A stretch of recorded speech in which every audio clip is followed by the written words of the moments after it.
Jumpa kembali di MDT Gen 9 Life Story Inspiration of Life dengan tema kedalaman pengenalan dan kemampuan mengerti serta keberanian melakukan firman Tuhan dan hidupkan roh Tuhan. Datangkan damai sejahteranya.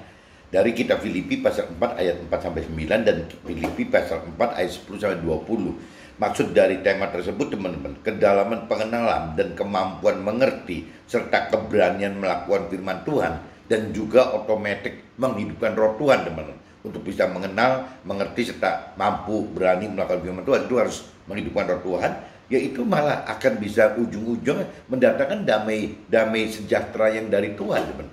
Damai sejahtera ini dalam kondisi meskipun kita dalam kondisi bermasalah dan berperkara dan mungkin menderita gitu teman. Nah ini yang keajaiban Tuhan itu, kebesaran Tuhan ini ya seperti ini teman-teman. Jadi bagaimana kita bisa dalam kondisi ada damai sejahtera dalam hidup kita, ya walau kita mengalami banyak permasalahan, banyak perkara, banyak penderitaan gitu. Ya karena kembali lagi untuk mendapatkan untuk mencapai yang dimaksud dengan kedalaman firman, yang mencapai kemampuan untuk bisa melakukan firman dan mencapai untuk mengerti gitu tentang firman, itu kembali lagi semua teman-teman itu karena ada pengertian tersebut, ya akhirnya membuat kita tahu gitu ya ujungnya. Ya sama aja abis teman, seperti contohnya kita mau berobat gitu. Kalau kita berobat misalnya mau terhindar dari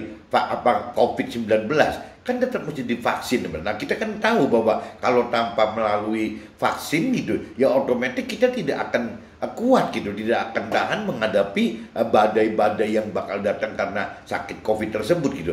Nah meskipun waktu untuk bisa mendapatkan vaksin itu kan tidak mudah teman-teman. Dari mulai mendaftarkan diri, dari mulai ngantri, udah begitu juga disuntik lagi gitu. Nah kalau orang-orang yang tidak mengerti apa tujuan divaksinasi gitu, ya rasanya orang itu tidak ada damai sejahtera untuk divaksin teman-teman. Tapi begitu kita mengerti bahwa vaksin itu ada tujuannya, ada gunanya untuk bisa terhindar dari COVID-19, ya otomatis kita jadi karena mengenal mengerti, ya kita mau melakukan teman. Meskipun yang tadi konsekuensinya itu mesti capek-capek mendaftar, mesti capek-capek mengantri gitu, mesti nahan-nahan sakit waktu di injeksi gitu, disuntik gitu. Ya tapi semua itu demi ya untuk bisa bertahan melewati ya itu krisis-krisis karena penyakit COVID-19 ini teman. Kurang lebihnya seperti itu. Jadi damai sejahtera dalam melakukan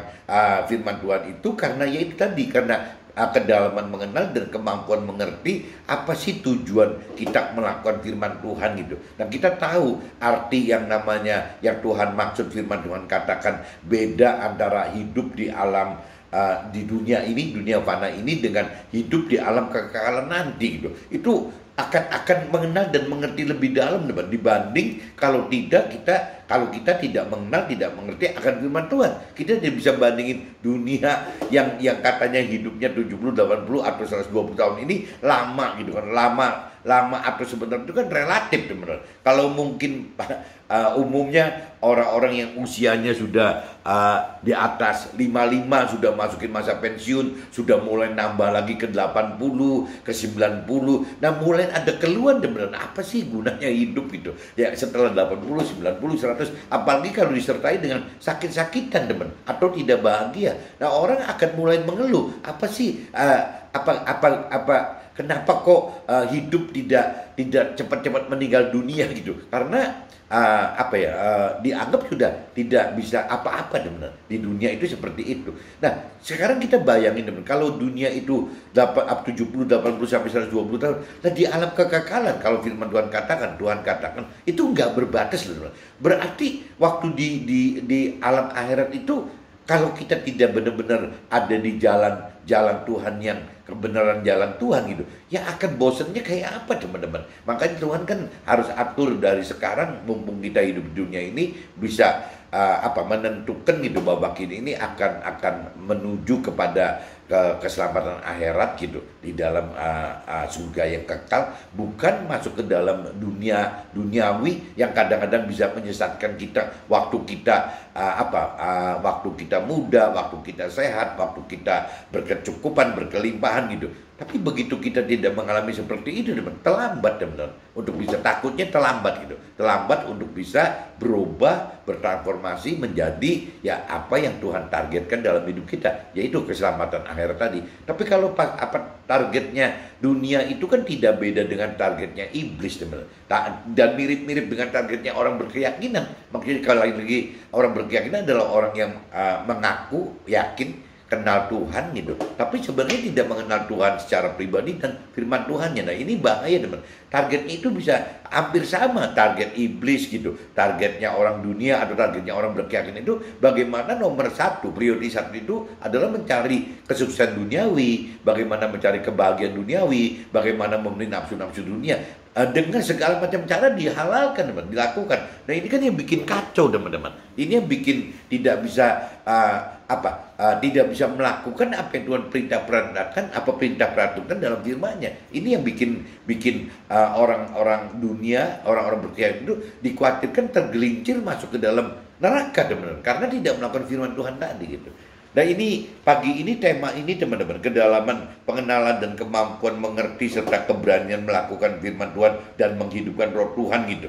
Ini kok saya kebenaran tadi lihat di kitab suci saya, ada catatan juga dari mentor rohani saya teman-teman. Ya ada tanggalnya, tanggal 20 Juni tahun 2007 teman-teman. Berarti sudah 15 tahun yang lalu. 15 tahun yang lalu saya dengan Pak Joshua itu pernah sharingkan Filipi pasal 4 tersebut teman-teman. Ya ini pasti waktu itu juga saya mengalami kenapa begini, kenapa begitu. Tapi pengenalan pengertian waktu 2007 dibanding 2022 ya jauh sekali teman-teman. Kalau 2007 pengenalan pengertian masih dangkal gitu, ada kemungkinan bisa berbalik tidak mau mengikuti Tuhan gitu. Tapi kalau kondisi sekarang tahun 2022 setelah berjalan 15 tahun dari sharing dengan Pak Joshua tahun 2007, rasanya kalaupun saya menghadapi permasalahan, saya menghadapi penderitaan, tapi nggak bisa balik lagi seperti yang dulu teman-teman. Tetap saya akan lanjut mengikuti apa yang Tuhan perintahkan dalam firman-Nya gitu. Meskipun ya mungkin keluarnya masih ada gitu. Tetap aja gitu. Cuman mungkin makin berkurang karena sudah tahu bahwa apabila saya terus percaya Tuhan beneran gitu, bukan cuma percaya asal ngomong aja gitu, percaya bener dalam hati, ya mestinya ya Tuhan tetap perlengkapi saya dengan senjata menghadapi permasalahan penderitaan itu dengan damai sejahtera dari Tuhan teman. Intinya Filipi 4 itu teman. Bagaimana Tuhan memberikan damai sejahtera itu kepada setiap kita apabila kita memang percaya Tuhan, ya kita bisa taat kepada Tuhan, kita mengasihi Tuhan dengan benar-benar melakukan firman Tuhan teman-teman. Nah untuk melakukan firman Tuhan ya jelas-jelas harus memang mengenal dan mengerti firman Tuhan dulu, harus bisa menghidupkan roh Tuhan dulu teman-teman, baru kita mampu melakukan firman Tuhan. Nah ini saya coba bacakan dulu teman-teman. Jadi saya coba ingetin bahwa tahun 2007 itu, waktu itu Pak Joshua sharing dengan saya Filipi 4 juga gitu. Tapi kalau saya lihat 15 tahun lalu dengan sekarang 2022 dibanding 2007 gitu, jauh sekali teman-teman. Karena yang tadi saya katakan, kedalaman pengenalan firman Tuhannya, kemampuan untuk mengerti firman Tuhannya gitu, keberanian untuk melakukan firman Tuhan, menghidupkan roh Tuhannya itu jauh teman dibanding saya waktu 2007 tadi. Jadi 15 tahun ini membuat saya lebih merasa ada damai sejahtera waktu saya melakukan menghadapi banyak permasalahan, perkara teman-teman, dan penderitaan juga teman-teman. Tapi ya sudah tahu gitu bahwa ya memang seperti ini. Tadi saya cerita vaksin untuk COVID-19 tadi, karena tahu bahwa nanti ujungnya ada keselamatan itu. Nah ini saya bacakan teman-teman dari Filipi pasal 4 mulai dari ayat 4 aja teman-teman. 4 ayat 4 sampai 6 sampai 5. Bersukacitalah senantiasa dalam Tuhan. Sekali lagi kukatakan bersukacitalah. Ya, hendaklah kebaikan hatimu diketahui semua orang. Tuhan sudah dekat. Jadi kalau dalam Tuhan itu, Tuhan ajarkan bagaimana kita hidup di dunia ini dengan sukacita, teman-teman. Kalau cerita di inspirasi saya, Filipi 4 ayat 4 sampai 5, kedalaman pengenalan dan pengertian akan firman Tuhan, jika kita lakukan bagi kita serta bagi sesama, akan menghasilkan sukacita. Walau kita dalam banyak permasalahan dan penderitaan, bahkan kita anggap perihal ini adalah bagian dari pendalaman dan peningkatan firman dan iman kita. Jadi permasalahan dan penderitaan itu adalah proses dari kita lebih dalam mengenal firman Tuhan dan meningkatkan kemampuan mengerti firman Tuhan dan juga meningkatkan level iman kita, teman-teman. Jadi memang nggak bisa lari dari harus mengalami permasalahan dan penderitaan itu. Cara Tuhan seperti itu kalau menurut versi Nasrani, kalau kita jadikan Nabi Isa sebagai panutan kita, sebagai sulungnya kita. Nah, ini saya lanjut lagi, teman-teman, di kitab Filipi pasal 4 ayatnya 6 sampai 7. Janganlah hendaknya kamu khawatir tentang apapun juga, tetapi nyatakanlah dalam segala hal keinginanmu kepada Allah dalam doa dan permohonan dengan ucapan syukur gitu. Damai sejahtera Allah yang melampaui segala akal akan memelihara hati dan pikiranmu dalam firman Tuhan tadi. Ini kalau saya universalkan seperti itu gitu. Nah, kalau di inspirasi saya, teman-teman, Filipi pasal 4 ayat 6 sampai 7, kedalaman pengenalan dan pengertian akan firman Tuhan yang membuat khawatir kita menghilang gitu. Jadi khawatir kita hilang gitu karena kedalaman pengertian akan firman tersebut. Oleh karena kita harapkan hal-hal baru guna meningkatkan kebenaran yang Tuhan rancang dan kehendaki, yakni hidup dengan target keselamatan dan damai sejahtera serta bersama Tuhan di dalam surga. Jadi kita udah tahu, teman, bahwa kita mengenal, mampu mengerti dan melakukan firman Tuhan, targetnya udah tahu gitu. Harus hidupkan roh Tuhan untuk mencapai apa yang Tuhan rancang kehendaki, keselamatan akhirat tadi, teman-teman. Nah, saya kalau lanjut lagi di Filipi pasal 4 ayat 8 sampai 9, teman-teman. Jadi akhirnya, saudara-saudara, semua yang benar, semua yang mulia, semua yang adil, semua yang suci, semua yang manis, semua yang sedap didengar, semua yang disebut kebajikan dan patut dipuji, pikirkanlah semuanya itu gitu. Dan apa yang telah kamu pelajari dan apa yang telah kamu terima dan apa yang telah kamu dengar dan apa yang telah kamu lihat padaku, lakukanlah itu, maka Allah sumber damai sejahtera akan menyertai kamu gitu. Nah, kalau di inspirasi saya, teman-teman, Filipi 4 ayat 8 sampai 9, kedalaman pengenalan dan pengertian akan firman Tuhan serta keberanian melakukan firman Tuhan harus dengan menghidupkan roh Tuhan, sehingga apa yang pelajari dan kita terima serta kita dengar dan juga apa yang kita alami, maka kita simpulkan Tuhan adalah sumber damai sejahtera yang selalu akan menyertai kita. Jadi kuncinya Tuhan itu yaitu benar bagi orang yang percaya, taat dan mengasihi Tuhan itu, Tuhan kompensasikan dengan memberikan damai sejahtera itu. Nah, itu semua bisa mendapatkan seperti ini ya karena kedalaman pengenalan firman Tuhan, kemampuan kita mengerti firman Tuhan dan keberanian kita melakukan firman Tuhan. Ujung-ujungnya, teman, kita jadi akhirnya mempunyai damai sejahtera yang selalu bersama kita. Damai sejahtera Tuhan yang selalu bersama kita. Jadi tidak ada takut untuk berbalik, untuk tidak melakukan kebenaran lagi. Jadi tetap melakukan kebenaran meskipun tetap ada dagingnya karena masih hidup, ya ada keluhan-keluhan, ya pastilah. Nah, saya lanjut Filipi pasal 4, teman-teman. Ayat 10 sampai 12 gitu. Perikopnya terima kasih atas pemberian jemaat gitu. Aku sangat bersuka cita dalam Tuhan bahwa akhirnya pikiranmu dan perasaanmu bertumbuh kembali untuk aku. Memang selalu ada perhatianmu, tetapi tidak ada kesempatan bagimu. Kukatakan ini bukanlah kekurangan, sebab aku telah belajar mencukupkan diri dalam segala keadaan. Aku tahu apa itu kekurangan dan aku tahu apa itu kelimpahan dalam segala hal dan dalam segala perkara. Tidak ada sesuatu yang merupakan rahasia bagiku, baik dalam kenyang maupun dalam kelaparan, baik dalam kelimpahan maupun dalam kekurangan itu. Nah, ini ceritanya kalau kita sudah mengerti akan firman Tuhan dan kita sudah menghidupkan roh Tuhan di dalam kita, teman-teman, dan kita berani melakukan firman Tuhan, akhirnya kita tahu, teman, bahwa batasan kurang, kelimpahan itu benarnya nggak ada artinya semua, karena semua mengandung maksud gitu ya.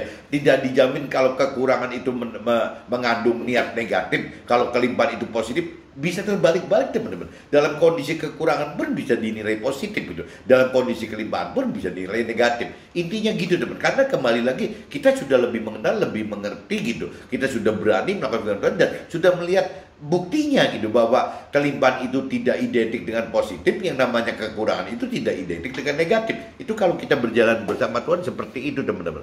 Coba saya lanjut lagi di kalau diinspirasi saya teman-teman, Filipi pasal 4 ayat 10 sampai 12 tadi gitu. Itu kedalaman pengertian dan pengenalan dan pengertian serta melakukan firman Tuhan akan membuat kita belajar mencukupkan diri dalam segala hal, baik kekurangan atau kelimpahan, dalam segala hal yang segala permasalahan tidak menjadi rahasia, karena kita tahu akhir yang terjadi ini ya. Tadilah kembali lagi cerita vaksin COVID tadi teman-teman, karena kita sudah tahu gitu, jadi kita nggak mengeluh. Nah yang namanya Filipi pasal 4 ayat 13 sampai 18 teman-teman, segala perkara dapat kutanggung di dalam Dia yang memberi kekuatan kepadaku. Namun baik juga perbuatanmu bahwa kamu telah mengambil bagian dalam kesusahanku. Kamu sendiri tahu juga, hai orang-orang Filipi, pada waktu aku baru mulai mengabarkan firman Tuhan, ketika aku berangkat dari Makedonia, tidak ada satu jemaat pun yang mengadakan perhitungan hutang dan piutang dengan aku selain daripada kamu. Karena itu di Tesalonika pun kamu telah 1-2 kali mengirimkan bantuan kepadaku. Tetapi yang kutamakan bukanlah pemberian itu, melainkan buahnya yang makin memperbesar keuntunganmu. Kini aku telah menerima semua yang perlu daripadamu, malahan lebih daripada itu. Aku berkelimpahan karena aku telah menerima kirimanmu dari Epafroditus, suatu persembahan yang harum, suatu korban yang disukai, yang berkenan kepada Allah gitu. Nah kalau diinspirasi saya teman-teman, Filipi pasal 4 ayat 13-18, kedalaman pengenalan dan pengertian serta melakukan firman Tuhan akan membuat kita mengerti bahwa apapun yang terjadi, baik permasalahan ya dan ataupun misalnya penderitaan, akan dapat kita atasi jadi menjadi rintangan gitu ya, apabila kita tanggungkan kepada Tuhan, apabila kita overkan beban itu kepada Tuhan gitu. Hanya Tuhan melalui roh Tuhan yang mampu beri kekuatan kepada kita. Jadi intinya gitu teman. Jadi ada firman yang katakan kalau kita sudah tidak kuat menanggung beban kita hidup, ya kita overkan beban itu kepada Tuhan gitu. Nah ini saya lanjut lagi di Filipi pasal terakhir teman-teman, pasal 4 ayat 19 sampai 20. Allahku akan memenuhi segala keperluanmu menurut kekayaan dan kemuliaannya dalam firman Tuhan itu. Janji firman Tuhan tersebut gitu. Dimuliakanlah ya Tuhan Allah kita selama-lamanya. Amin gitu. Nah ini kalau diinspirasi saya teman-teman, Filipi pasal 4 ayat 19 sampai 20, Tuhan akan penuhi segala hal keperluan untuk lewati segala permasalahan dan penderitaan jika kita mau percaya dan mengasihi lebih dalam dan mampu mengerti firman Tuhan dari hikmat Tuhan gitu, serta berani melakukan firman Tuhan dengan menghidupkan roh Tuhan. Jadi segala sesuatu itu teman, kalau saya simpulkan yang tadi saya ceritakan sepintas itu, bahwa apabila kita benar-benar sudah lebih dalam mengenal firman Tuhan, kita sudah lebih mampu mengerti firman Tuhan, kita sudah lebih berani melakukan firman Tuhan, akhirnya kita sudah ada pengertian teman, bahwa yang namanya target dari yang Tuhan rancang kehendaki untuk hidup kita itu ya tadi, ya target keselamatan akhirat. Untuk mendapatkan target keselamatan akhirat, bukan berarti dunia itu yang bisa menyekap kita atau menyesatkan kita dengan target-target dunia tadi teman-teman. Kalau orang dunia atau orang berkeyakinan, bahkan iblis yang tadi saya katakan, itu hanya memberikan target itu bagaimana kita hidup dengan prioritas di dunia itu adalah nomor 1 teman-teman. Nah sedangkan kalau ceritanya Tuhan, apabila target di dunia itu nomor 1, justru itu menjadi jerat untuk manusia tidak bisa masuk ke dalam targetnya Tuhan. Target Tuhan adalah target keselamatan akhirat, target mendapatkan damai sejahtera di akhirat dan hidup bersama Tuhan di akhirat. Jadi beda sekali teman-teman. Makanya teman-teman mesti hati-hati ya, secepatnya mengerti akan firman Tuhan sehingga tidak tersesat dengan jebakan-jebakan iblis dalam hal duniawi tadi teman-teman. Pagi ini saya sharingkan, maksudnya begitu teman. Jadi saya buat tema kedalaman pengenalan dan kemampuan mengerti, serta keberanian melakukan firman Tuhan, serta dan juga menghidupkan roh Tuhan. Ya, bisa mendatangkan damai sejahtera meski kita dalam menghadapi permasalahan dan penderitaan hidup. Oke teman-teman, see you, bye-bye.